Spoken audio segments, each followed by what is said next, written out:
Hello, everybody. My Hallo, name is Tuli. ich heiße I'm one Julie of 11 black women und ich bin eine artists who von 11 form the schwarzen collective Frauen, iQhiya, Künstlerinnen, and die me and Sisipo, who can introduce herself und ich und just now, Sissy Bo are here to sind heute represent the hier, collective. um unsere And today, Kollektive what we're going to be doing is vorzustellen, und having heute a werden wir pretend press conference eine Art about the conceptual Pressekonferenz framework of halten an imagined über exhibition, den Rahmen einer which Ausstellung, engages with this very popular idea die sich of mit dieser berühmten southness Vorstellung and des tries to kind of Südens contextualize that auseinandersetzt und from versucht, dies in einen Kontext the unpopular zu global south. setzen über diesen So Sisipo is going to unbeliebten start Süden. by Das heißt, reading a press Sisipo statement, wird jetzt and also then eine we'll get into it. Presseerklärung vorlesen, und dann werden wir Hi. uns damit weiter befassen. So the exhibition is titled Fresh Off the Boat, and it is basically a presentation of an imaginary exhibition which includes artists from the global south who explore the notion of the appropriation of southness in a world where those claiming it remain complicit in the ongoing trauma of the African continent. Through an intimate look at our collective's WhatsApp conversations, the exhibition hopes to open up an honest dialogue in which all of us, at the intersections of our positions, are able to situate ourselves in relation to a global capitalist system, which inherently relies on an exploiter-exploited relationship.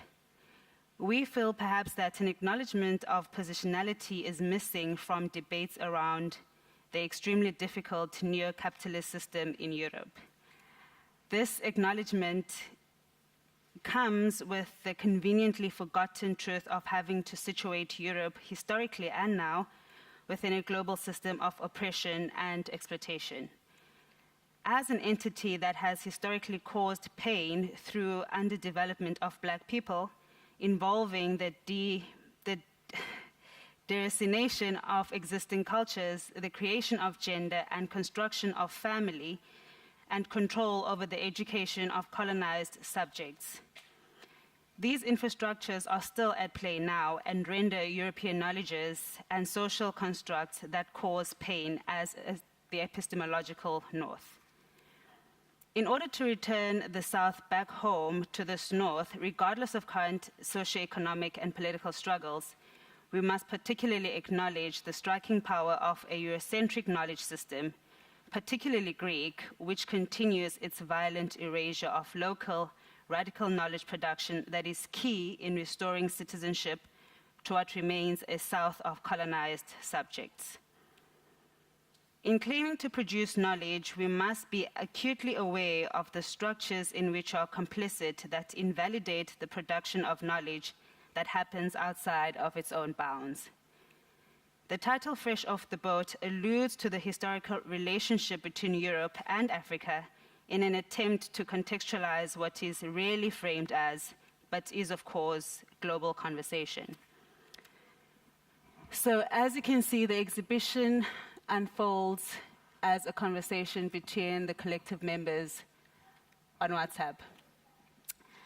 And it does so because not only is it able to materialize in any format, but it also means that we are able to transgress the constraints of location and geography.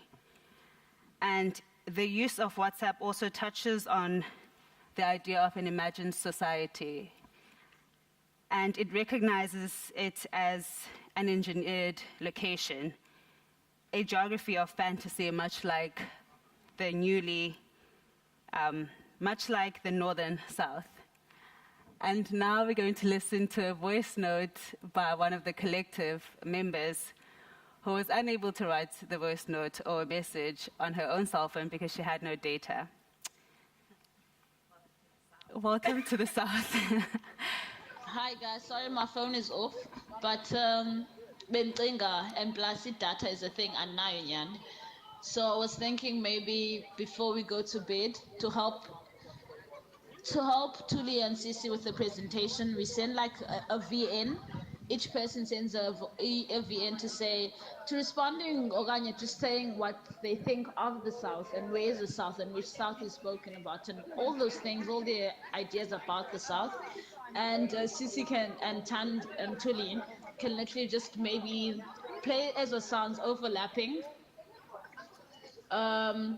just to respond, because my head now is at the press conference that we had at Documenta, because I feel like they mentioned the South a lot there, but then also from a person who's coming from South Africa, I felt so excluded.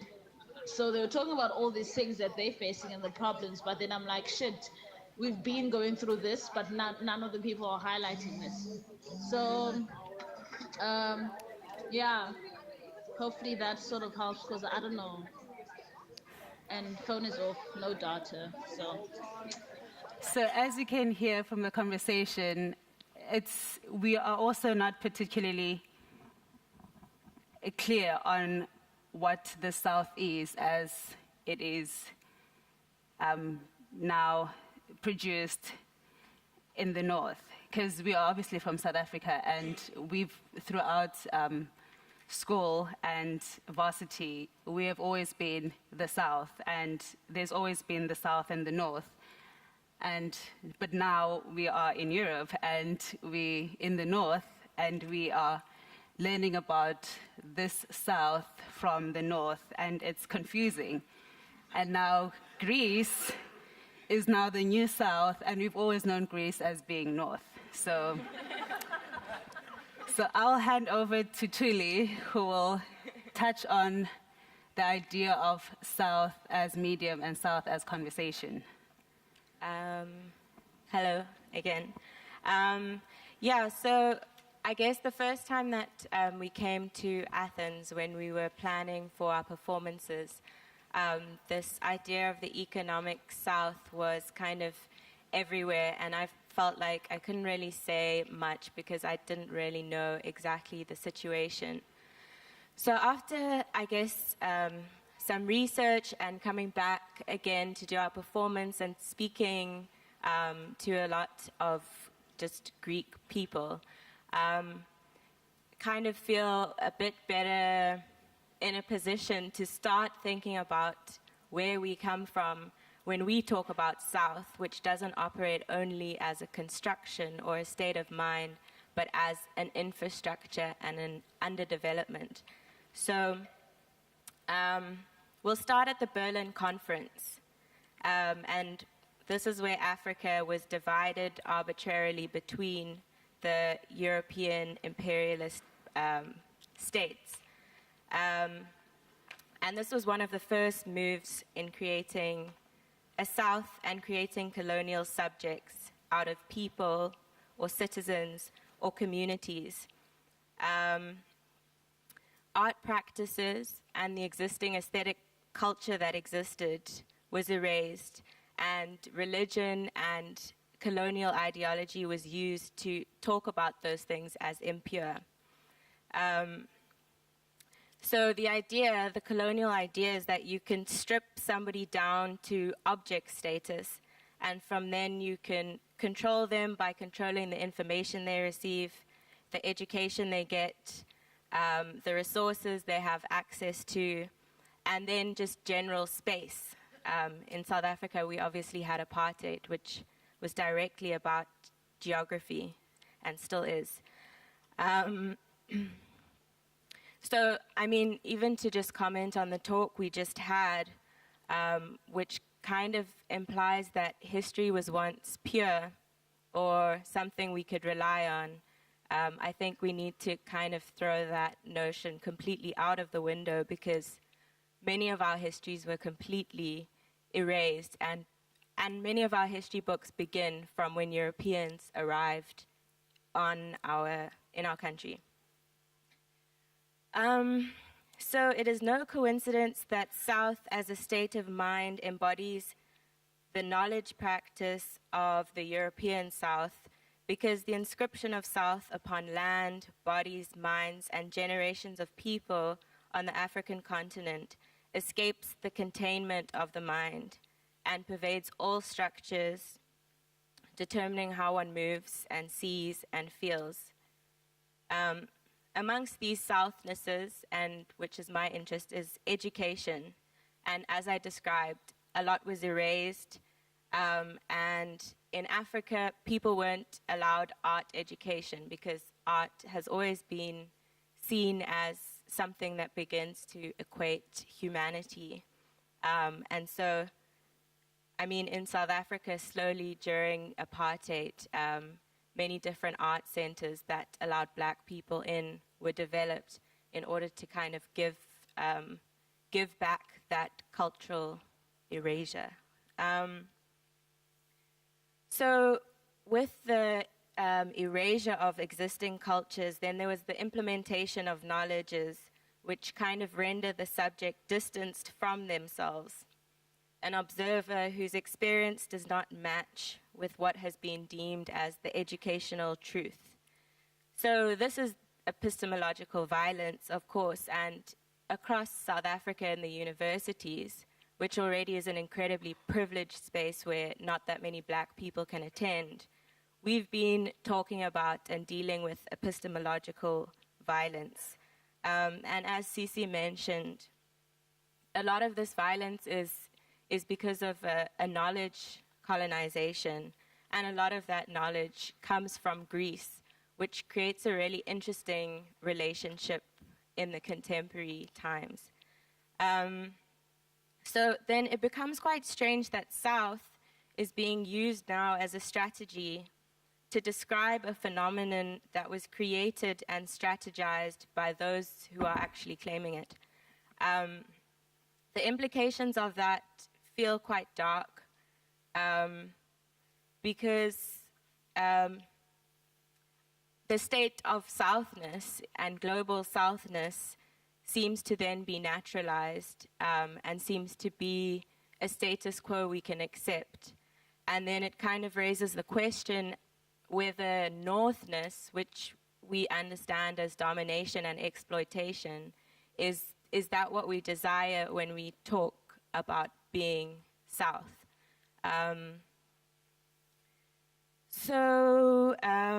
Yeah, there's a kind of perhaps decontextualization of something that needs to be a global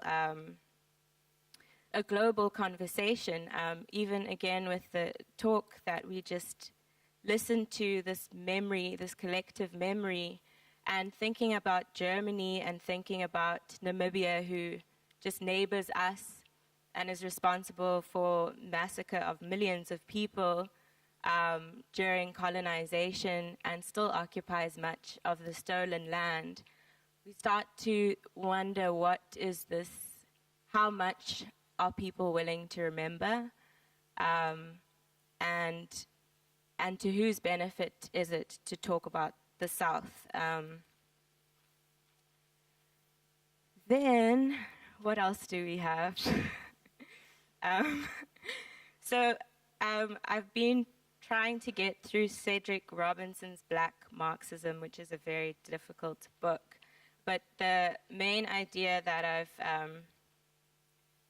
I've been thinking about is he kind of traces a history of European capitalism and talks about capitalism as something that could have only begun, well, as racialization having preceded capitalism, and a system of capitalism only being able really to take place when some subjects are so othered and so dehumanized that capitalism might be somehow justified.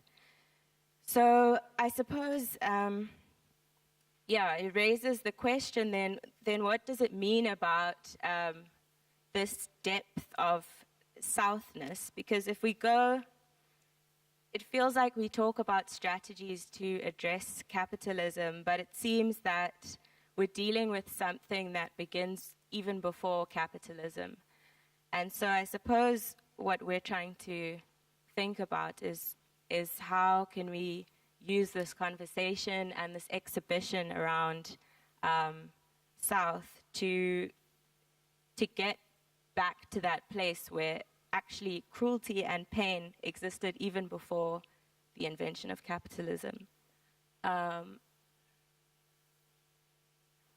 So I forgot to do this while I was talking. But just a look at the kind of silliness of our WhatsApp group. But this is my favorite one.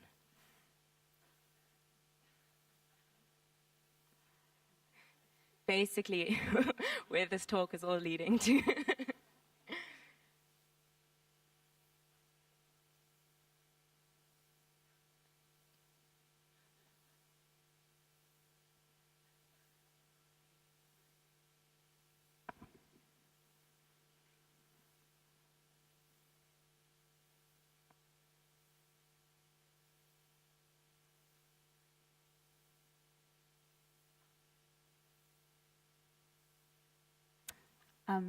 So basically, just to add on to what Tuli was saying, is that what makes this idea of South, as we are now learning from the North, what makes it a little bit confusing is that it seems to ignore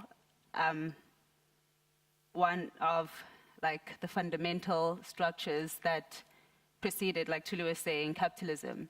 And it seems to focus more on capitalism because maybe and it seems to recognize capitalism as a creation of the South. But for us and where we come from, the South was not necessarily created by capitalism, but it was created by racism. And we experience racism more than capitalism, like everywhere we go in South Africa. And as we entered Castle now, I was taken to the police office because they wanted to investigate my visa. I had my return flight, my train ticket, and my accommodation, but it seemed like they needed more information to validate my presence in Castle. But anyways, so that's why we decided to investigate this idea of South more.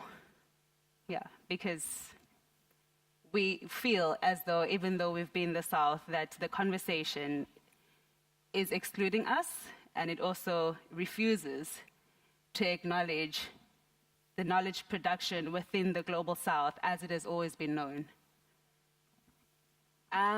Yes, so since this is a press conference, I suppose everyone here is the media.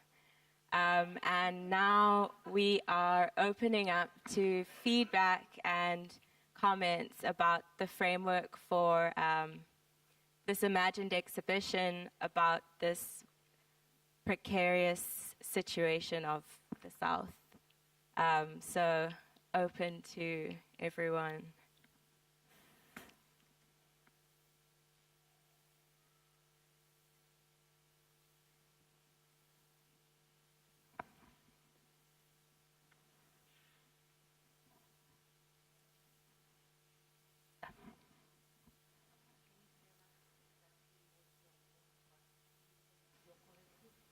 The mic, because we don't.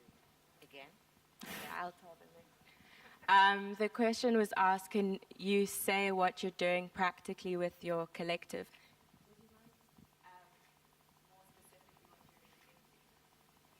What do I mean?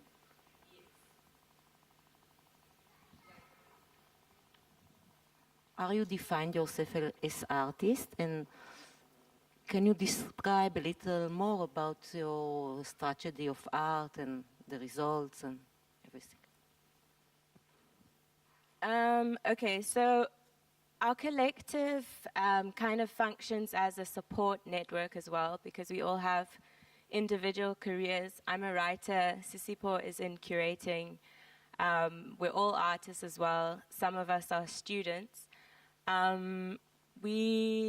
I suppose practically the way we hope our work functions, we perform a lot in public. We prefer that than institutionalized art spaces. So coming here was like a very interesting conversation amongst ourselves.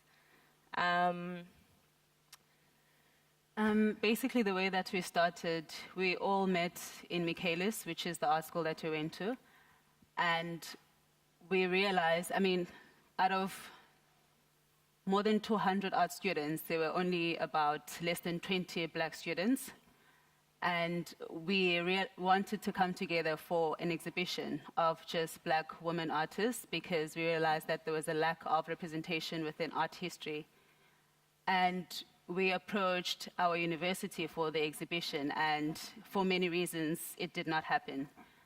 And from there on, through the conversations that we were having in studio, we realized that there was a need for a communal space where we could share what was going on in our personal lives as well as our professional lives. And we were fortunate enough to be invited to participate in an exhibition, which was the first time we made a public appearance. And naturally, we became a collective where we were making art and projects as a collective rather than as individual artists. Yeah. Hi. Thank you for your talk. And now that I have the mic, also for your performance in Athens a number of weeks ago, which was incredible, I have to say. Thank you. But to the talk here, also thinking about what you've been saying in sort of the context of the first lecture that we've had, I think, and please correct me if I'm wrong, it also speaks to a question that certainly been on my mind for some time, to like who is sort of, is everything okay? Who is who is entitled to speak about a certain history? And I would actually, if at least that's what I get from it basically as well. And could you maybe elaborate a bit on that question that sort of I'm asking now, sort of what kind of conditions are sort of should be in place once you have the right to speak about a certain history.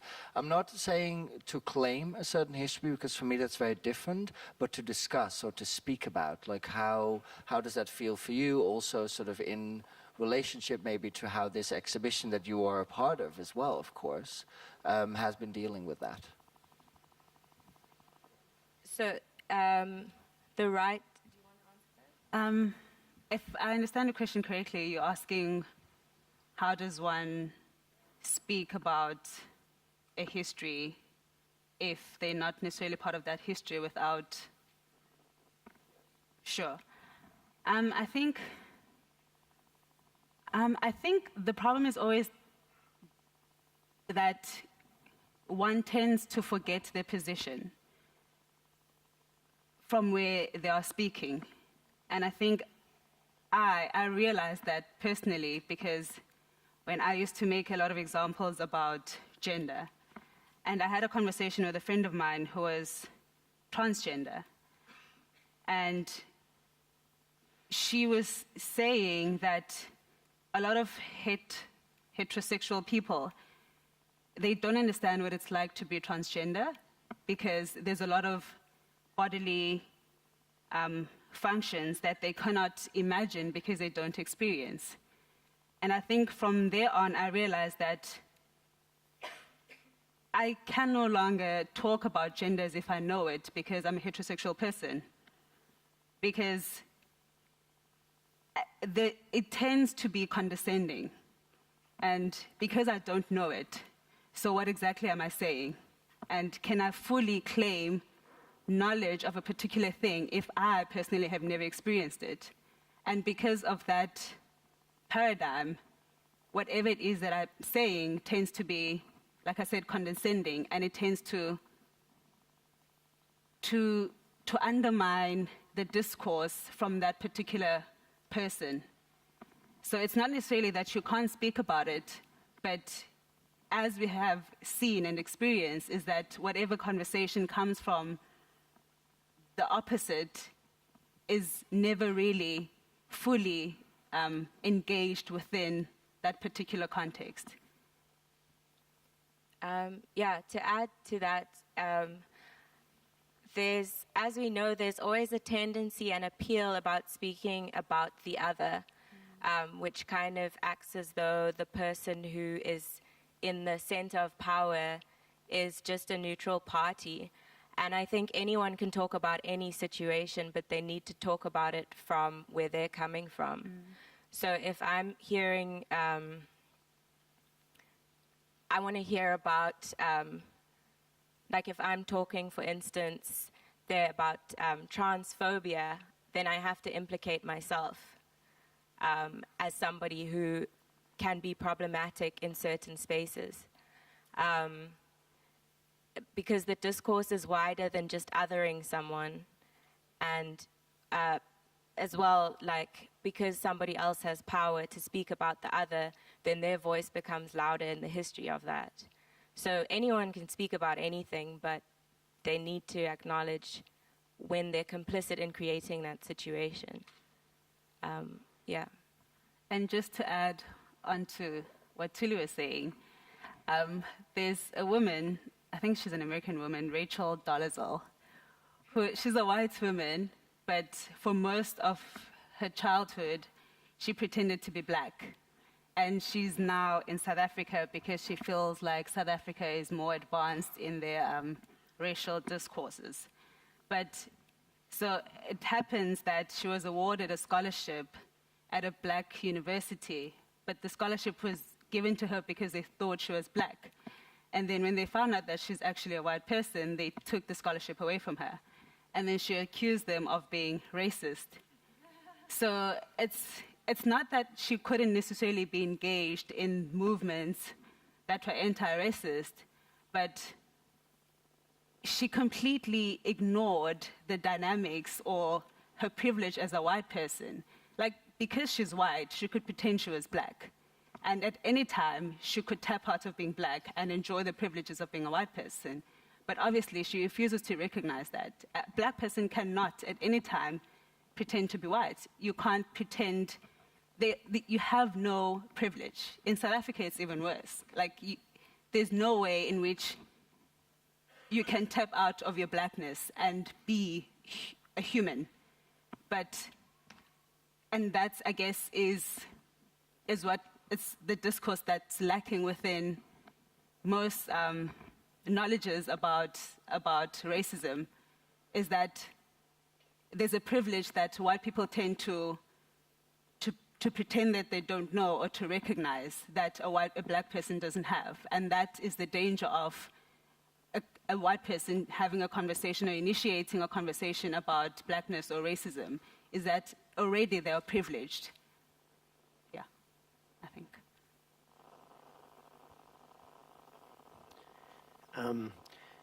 Going a bit back to the topic of this kind of rewriting of history, like countries whose history starts, or most of the history starts from the European occupation, which is something that I can, of course, understand. There is this quote, the author escapes me at the moment, but it talks about like how Egypt in ancient times never had, like today geographically Egypt has this very clear, very straight lines as borders based on cartography and meridians. And so how this concept, contemporary concept of Egypt, was created by the British occupation. Like the British occupied Egypt, reached agreements with other European powers as to where Egypt started and ended. And therefore, when Egyptian independence was fought for, it was not fighting for a ancient concept of Egypt or a cultural concept of Egypt, but it was fighting for this colonial geographical zone that was now known as Egypt. And so like by occupying Egypt, England or the British Empire created the modern concept of Egypt. And I was wondering, by reading your WhatsApp messages, if it's maybe a bit also what we are sort of experiencing with the concept of documenta as artists from the global south, that we feel there is this global south being created by documenta, naming it or like saying we are going to learn from the south, and then there is kind of this counter reaction of like, wait a minute, they cannot claim that topic because we have always been there, and they are like, you cannot talk about the South from the North, but is this also like a kind of fighting for not what we are, but for what someone else has said we are? Yeah, I understand what you're saying. Using the logic of someone who you're inherently disagree with.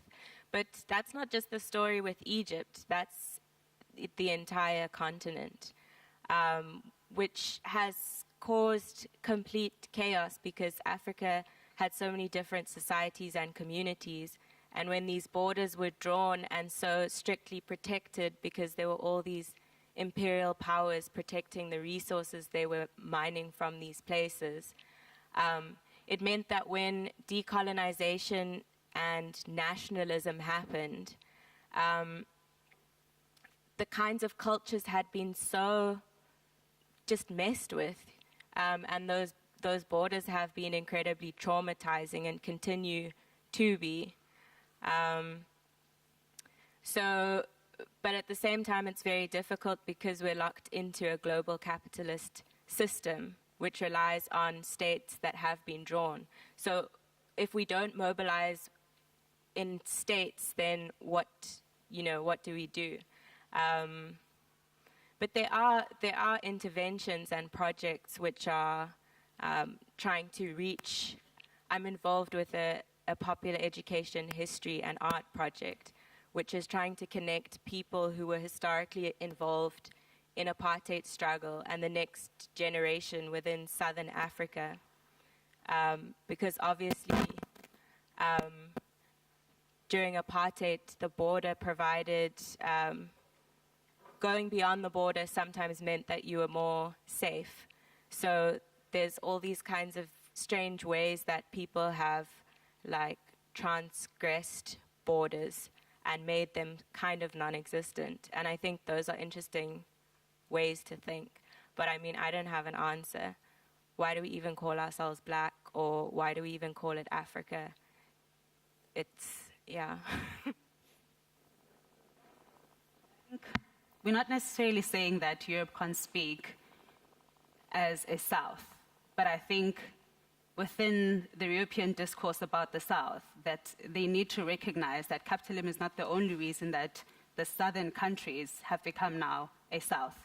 You know, there's more than that, and that's basically what we're saying. It's not that, no, you shouldn't speak as a South, but recognize it, take the discourse much further than just it being purely a capitalist or an underdeveloped economic infrastructure. It's more than that. Hello.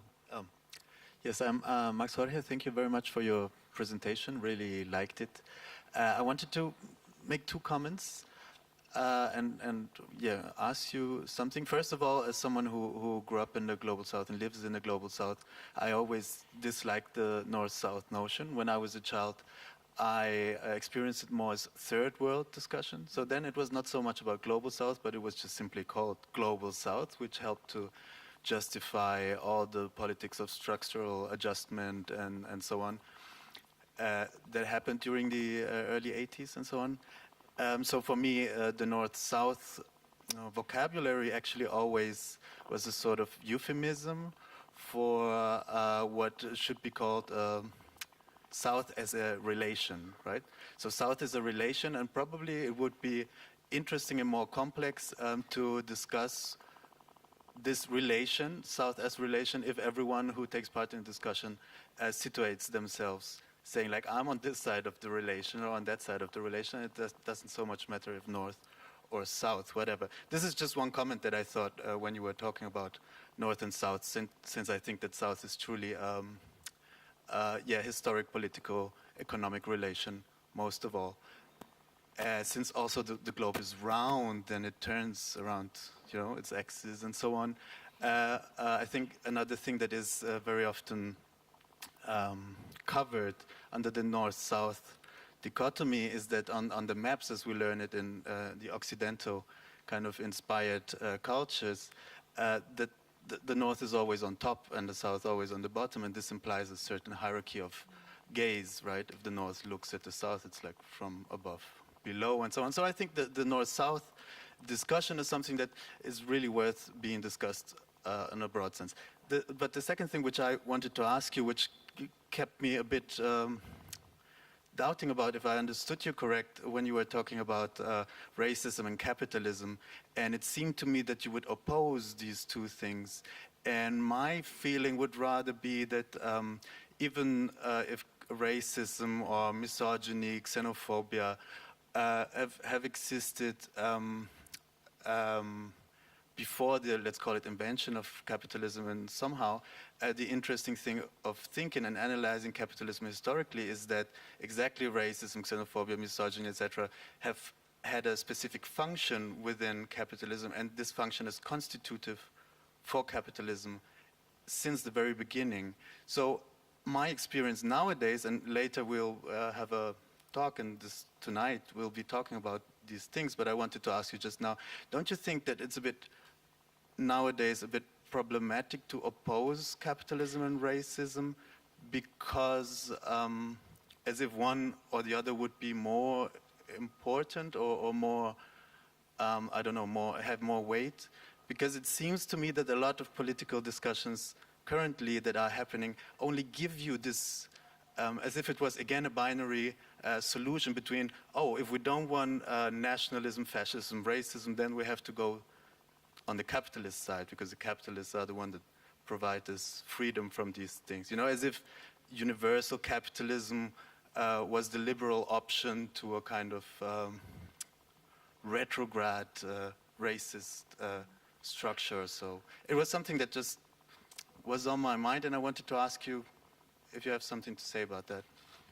I think there might have been slight misunderstanding. The kind of point is that racialization, we can call it racialization, we can call it the process of making somebody an other, happened in early Europe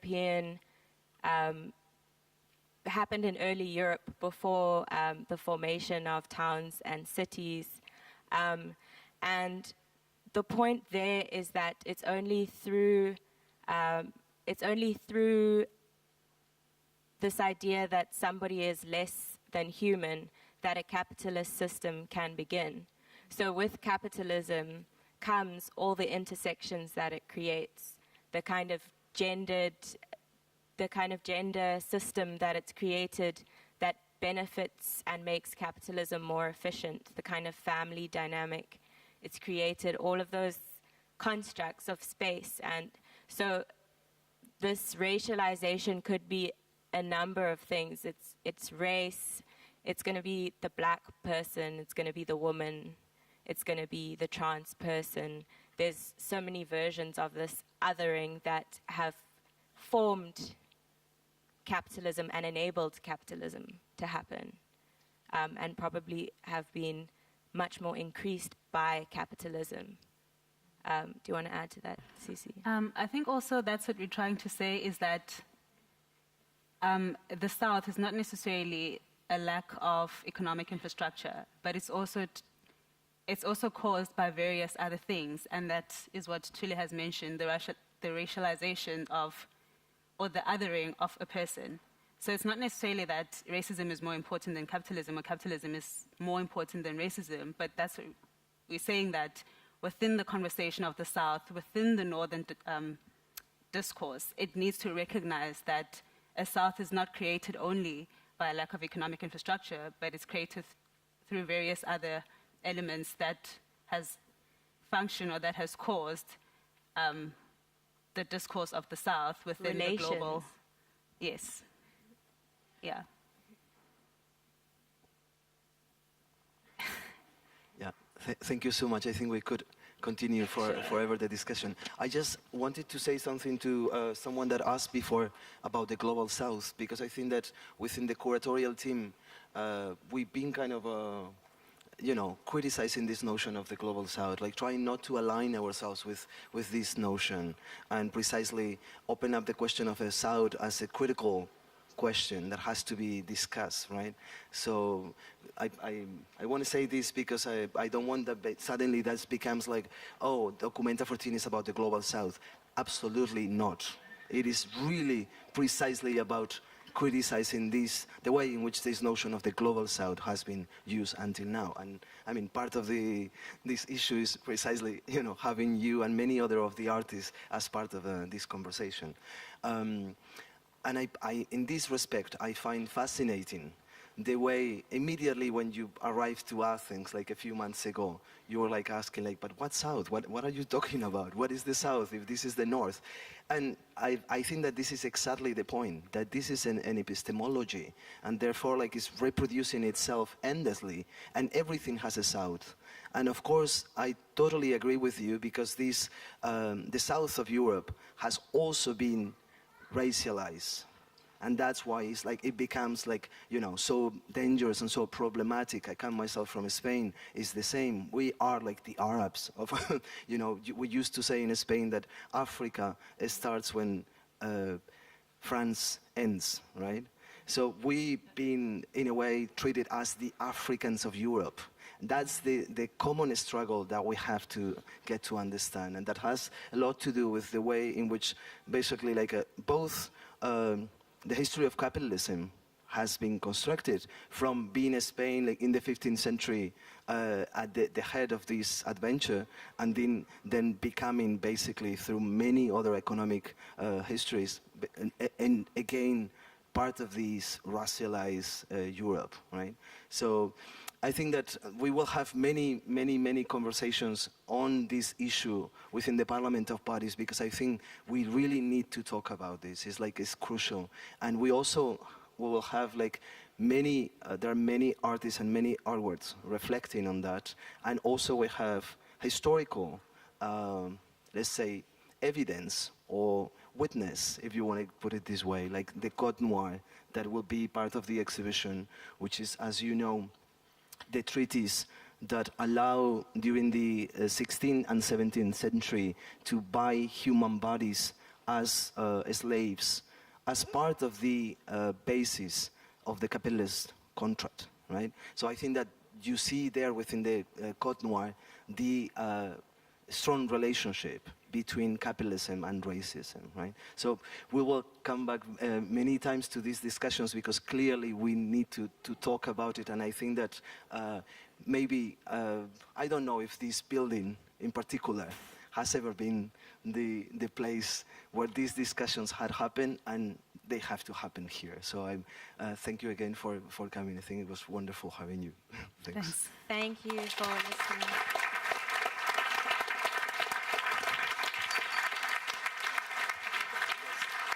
You have to introduce yourself. Yes.